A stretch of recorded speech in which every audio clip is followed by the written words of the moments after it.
লাল কলমে লিখছি, বলবার কিছু নেই, বুঝিয়ে দিয়েছ সব অনুভূতি।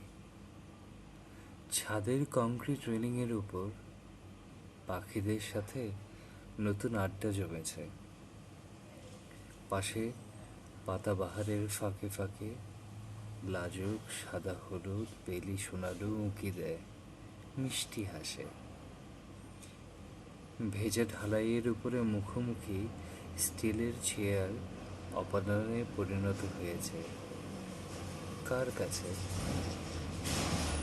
বসবার কেউ নেই কি? পূর্বের কালো আকাশ, উত্তরে মলিন ঠান্ডা বইছে,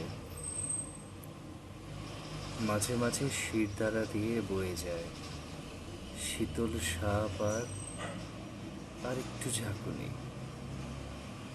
পশ্চিমে হলুদ আভা মাঝেই উকি দেয়, আমার চার চোখায় শান্তি। দেখেছ হে না